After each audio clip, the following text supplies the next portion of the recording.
Got some vodka.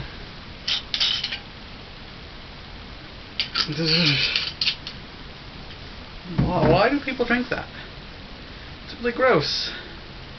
Well, anyway, it's topical.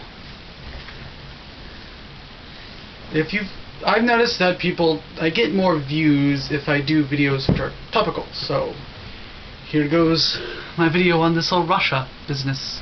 If you've been living underneath a rock, or you just don't watch the news or whatever, then you might have noticed that the Ukraine just overthrew its government and exiled its government, or its former leader, and now Russia has invaded a portion of the Ukraine, the southern peninsula of Crimea. I don't know if that's how it's pronounced, but that's how I'm going to pronounce it. Anyway. Basically what happened was Ukraine had some economic troubles, and they were given two deals, one by the EU and one by Russia. And the thing is with these deals is it kind of would point out which orbit, what other countries were going to influence and in a way kind of control Ukraine. It was either going to be the European Union or Russia, which had this influence on Ukraine.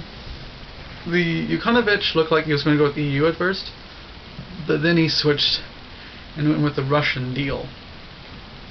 This would put Ukraine under Russian influence, under what's known as the Moscow orbit.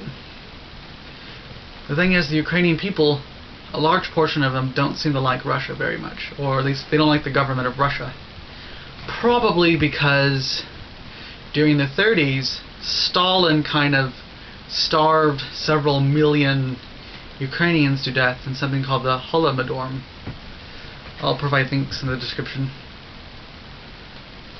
So yes, they are very much against the idea of being controlled by Russia. So much so that they reacted to this by overthrowing Yanukovych, the Russian puppet president. And Yanukovych is no longer in Ukraine, according to the news agencies I've been following. But what happened recently is there's this peninsula in the south of Ukraine called Crimea that's full of ethnic Russians who speak Russian, not Ukrainian. And a large number of armed men have started taking over government buildings in Crimea, pulling down Ukrainian flags and putting up Russian flags. On top of that, Russia has a massive naval base in Crimea that houses the Black Sea Fleet, which is a Russian fleet. So Crimea, the Russians are probably worried that their naval facility is under threat of some sort from the new Ukrainian government. The new Ukrainian government has a very anti-Russian line and is much more tuned with NATO and the EU. So Russia has invaded Crimea, is doing military exercises, and now occupies Crimea with about 15,000 troops. And they don't seem likely to overthrow all of the Ukrainian government and to reinstall Yanukovych.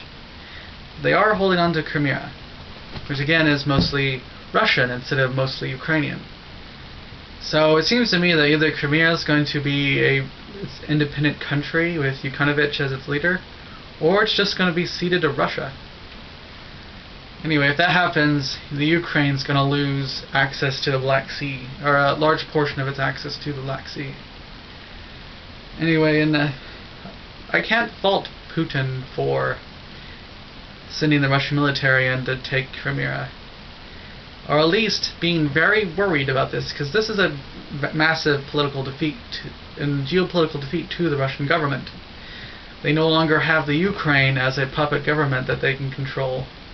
On top of that, there's worries, for Russia anyway, that once Ukraine becomes more part of the European Union and more aligned with Western Europe, that NATO, along with the United States, is going to put a whole bunch of military stuff in Ukraine, like missiles and whatnot.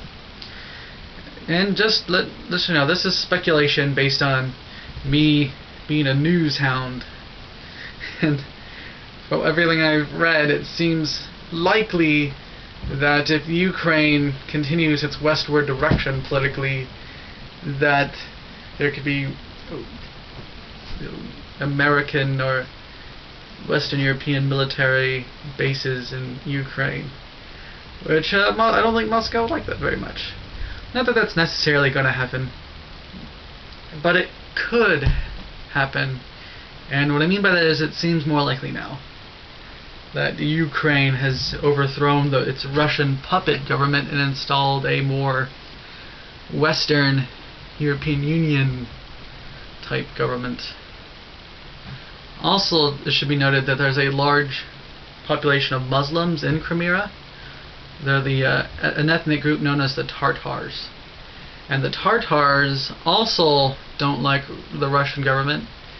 And they've probably, I'm not sure, but it wouldn't surprise me if there's some history of the Russian government messing with them. I'm going to look that up after this video, see if there's any bad blood between Tartar and the Russian government. Anyway, the Tartars support the new Ukrainian government, from what I've read and heard on the news. And they've been actively opposing pro-Russian supporters in Crimea. Anyway, so far things have gotten really militarily tense in Ukraine, but the only time there's been full-out gun battles is when Yukhanovich ordered snipers to shoot at protesters, killing like 100 of them. Which is why the new Ukrainian government is actively trying to arrest and imprison Yukhanovich as a war criminal for the fact that so many protesters during the peaceful revolt were gunned down by his forces. Anyway, yep, so that's basically it. And since this is a YouTube video, I'm not going to go much further, because YouTube videos need to be short. That's the whole idea. Anyway, yep.